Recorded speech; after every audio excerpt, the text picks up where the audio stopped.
Hi guys, today we're going to read another book. It's called The Most Magnificent Thing, and it is written and illustrated by Ashley Spires. So let's get to it.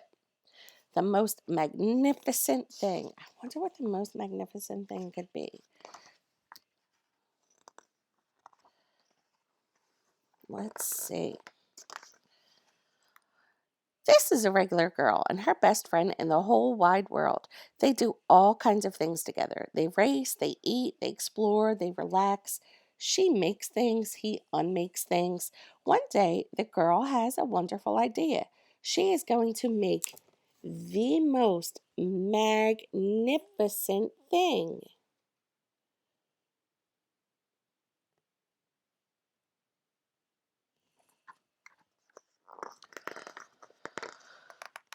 She knows just how it will look. She knows just how it will work. And all she has to do is make it. And she makes things all the time. Easy peasy. First, she hires an assistant.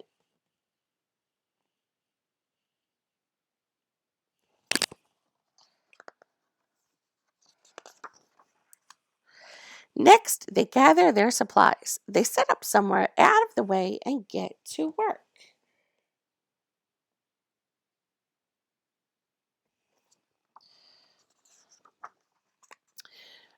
The girl tinkers and hammers and measures while her assistant pounces and growls and chews. When she is finished, she steps back to admire her work. She walks around one side. Her assistant examines the other side. It doesn't look quite right. Her assistant picks it up and gives it a shake. It doesn't feel right either. They are shocked to discover that the thing isn't magnificent or good. It isn't even kind of sort of okay. It is all wrong. The girl tosses it aside and gives it another go.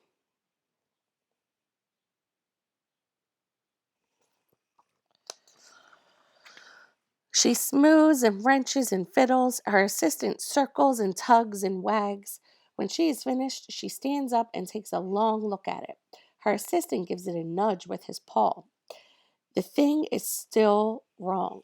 She decides to try again.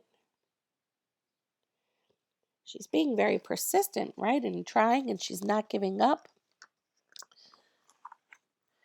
The girl saws and glues and adjusts. She stands and examines and stares. She twists and tweaks and fastens. She fixes and straightens and studies.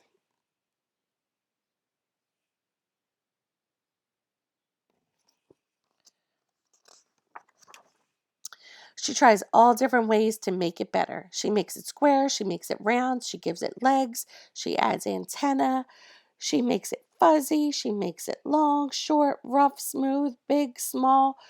One even smells of stinky cheese, but none of them are magnificent.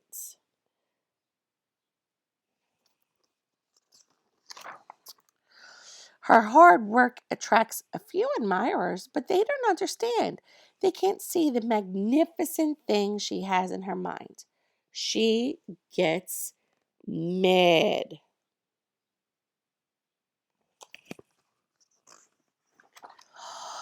The angrier she gets, the faster she works. She smashes pieces into shape. She jams parts together. She pummels on the little bits.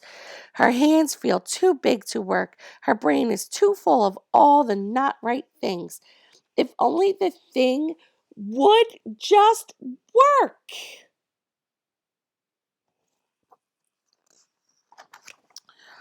Crunch. The pain starts in her finger. It rushes up to her brain and she explodes. This is not her finest moment. I think we've all been there, right?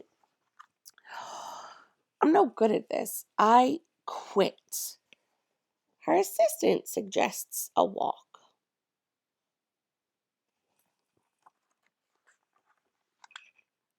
It's not much help at first, but before long, she starts to feel different. Bit by bit, the mad gets pushed out of her head.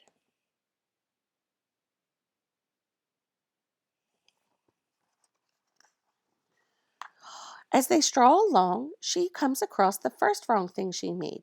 The bad feelings are starting all over again, but then she notices something surprising. There are some parts of wrong things that are really quite right. The bolts in one, the shape of another, the wheel to seat ratio of the next.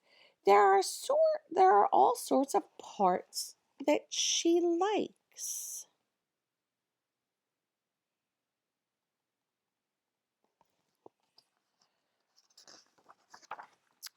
By the time she reaches the end of the trail, she finally knows how to make the thing magnificent. She gets to work. She works carefully and slowly, tinkering, hammering, twisting, fiddling, gluing, painting. Her assistant makes sure there are no distractions. This is the thing perfect to ward off bears. This will stop that leak. This one's all wet. The afternoon fades into evening. Finally, she finishes. She alerts her assistants.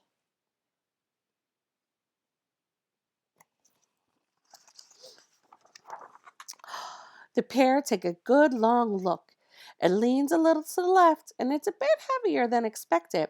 The color could use a bit of work too, but it's just what she wants it. They climb aboard and take it for a spin. They are not disappointed. It really is the most magnificent thing.